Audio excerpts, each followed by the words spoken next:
Hello students, welcome to my YouTube channel Edulat Physics. Today our topic is combination of capacitors in series. तो पहले हम थोड़ा सा introduction लेते हैं इस कॉम्बिनेशंस के लिए।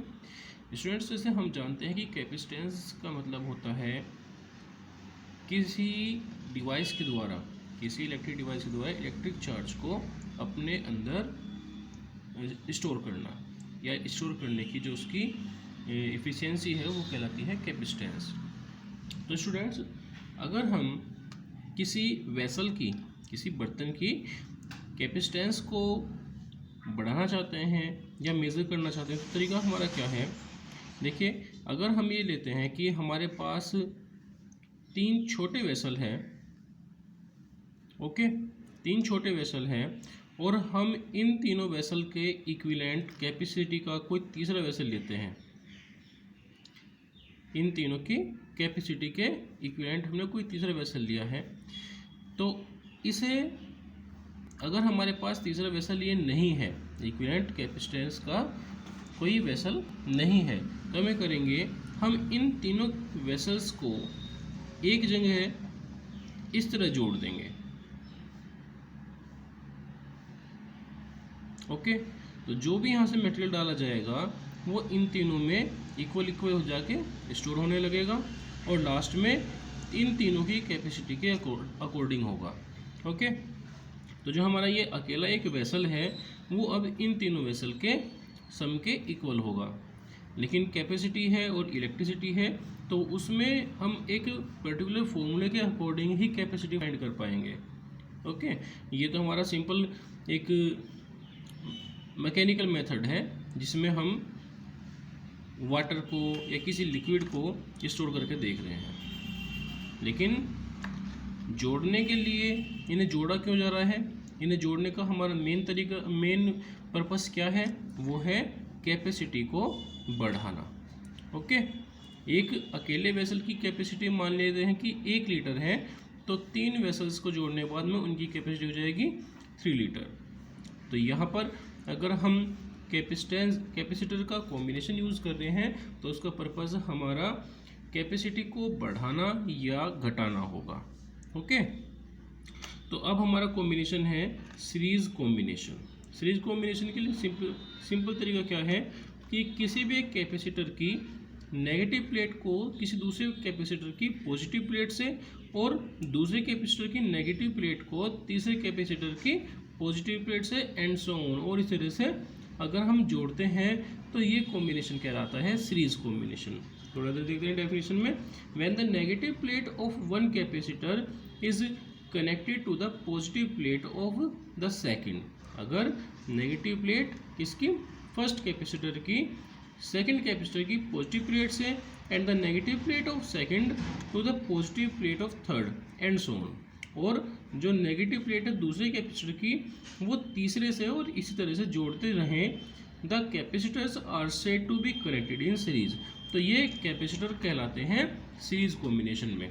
ओके, तो स्टूडेंट्स, हमने कंसिडर कर लिया है कि हमारे पास 3 कैपेसिटर है, C1 C2, 3 है या n कैपेसिटर्स है, C1 C2 dash dash dash Cn, और ये कैपेसिटर V वोल्ट के किसी सोर्स के द्वारा जुड़े हुए हैं सीरीज कॉम्बिनेशन में, जिससे इनकी प्लेट के अक्रॉस कैपेसिटेंस के अकॉर्डिंग V1, V2 और dash dash dash Vn potential difference create हो जाता है। ओके, तो अब अगर इनकी कैपेसिटी C1 है और इन पर जो वोल्टेज है वो V1 है, तो इन सभी कैपेसिटर पर सीरीज कॉम्बिनेशन के कारण जो चार्ज की वैल्यू है Q वो इक्वल होगी।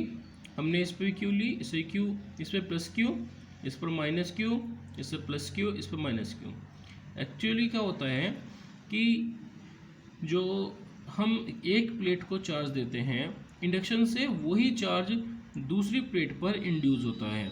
ठीक है, दूसरी प्लेट से जो तीसरी प्लेट है दूसरे कैपेसिटर की पहली प्लेट, यानी कि तीसरी प्लेट हमारे कॉम्बिनेशन के अकॉर्डिंग तीसरी प्लेट है, उस पर नेगेटिव प्लेट, नेगेटिव चार्ज, और नेगेटिव चार्ज से दूसरी प्लेट पर, इसी कैपेसिटर की दूसरी प्लेट पर पॉजिटिव चार्ज इंड्यूस होगा। लेकिन हम जो है एक सिमेट्री बना के रखते हैं कि पॉजिटिव नेगेटिव से, फिर से पॉजिटिव नेगेटिव से, और ऐसे ही कंटिन्यूस जुड़ते जाएंगे। तो इस तरह से इस सीरीज कॉम्बिनेशन में जो टोटल चार्ज होगा वो सभी कैपेसिटर्स पर इक्वल होगा। बस इसी कमजोरी का हम फ़ायदा उठा लेंगे। यहाँ से क्या फ़ायदा होगा इसका, देखिए हम जानते हैं because capacitance Q is equal to होता है सी वी के इक्वल। भाई वी के फॉर्मूले से, सॉरी सी के फॉर्मूले से C is equal to Q upon V होता है। तो हमने यहाँ से हम सभी के लिए, क्योंकि सभी के लिए पोटेंशियल का जो सम है वो V के इक्वल रहेगा, तो हम V की वैल्यू फाइंड कर लेंगे। V1 is equal to Q upon C1, ठीक है। For capacitor C2 V2 is equal to होगा Q अपॉन C2 के। Similarly V3 is equal to होगा Q अपॉन C3 के, और ऐसे ही and so on Vn is equal to होगा Q अपॉन Cn के। और हम ये कंसिडर करते हैं कि इस पूरे कॉम्बिनेशन का जो इक्विवेलेंट कैपेसिटेंस है वो CEQ है। पूरे कैपेसिटर, पूरे कॉम्बिनेशन पर चार्ज Q है, और पूरे कॉम्बिनेशन के लिए पोटेंशियल जो है वो V है। इसलिए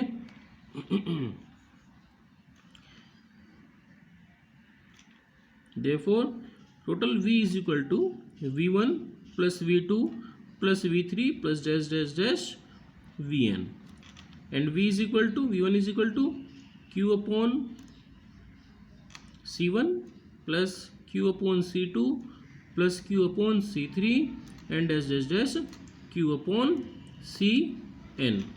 सभी से चार्ज Q कॉमन होगा, तो 1 upon C1 plus 1 upon C2 plus 1 upon C3 plus dash dash dash 1 upon Cn। Q को अपॉन में ले आओ तो V upon Q is equal to 1 upon C। यहाँ से इसको हम अगर न्यूमरेटर डिनोमिनेटर से चेंज कर दें, मीन्स यहाँ पर हमने इसका इन्वर्स कर दिया, तो 1 अपॉन C हो जाएगा और V अपॉन Q हो जाएगा। तो V अपॉन Q इक्वल है C इक्विवेलेंट के, equal 1 upon C1 plus 1 upon C2 plus 1 upon C3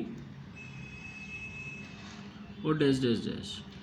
तो हम कह सकते हैं कि equivalent combination, sorry series combination में जो इक्विवेलेंट कैपेसिटेंस का इन्वर्स है वो सभी इंडिविजुअल कैपेसिटर्स के कैपेसिटेंस के इन्वर्स के सम के इक्वल होता है। और इस कंडीशन में जो इक्विवेलेंट कैपेसिटेंस है वो स्मॉलर देन होता है स्मॉलेस्ट इंडिविजुअल कैपेसिटेंस के।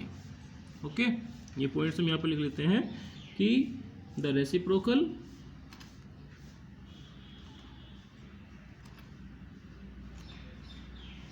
of equivalent capacitance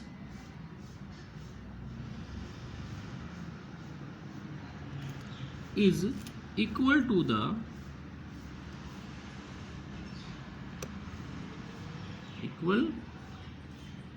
the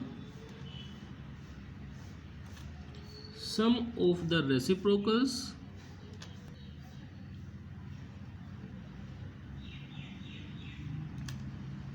of the individual capacitors।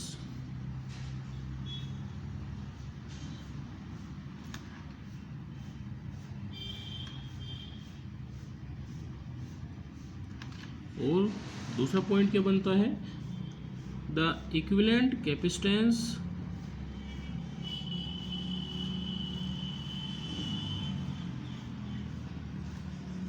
is smaller than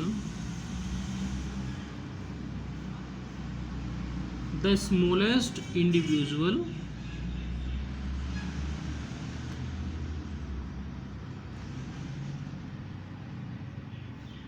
capacitance।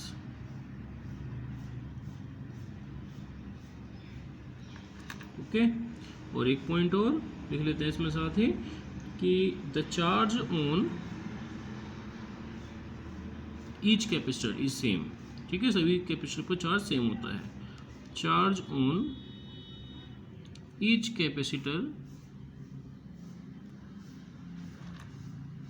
Is same. Okay students, तो ये हमारा टॉपिक कंप्लीट होता है। नेक्स्ट वीडियो में हम पैरेलल कॉम्बिनेशन ऑफ कैपेसिटर्स के बारे में बात करेंगे। Okay, thank you for watching the video.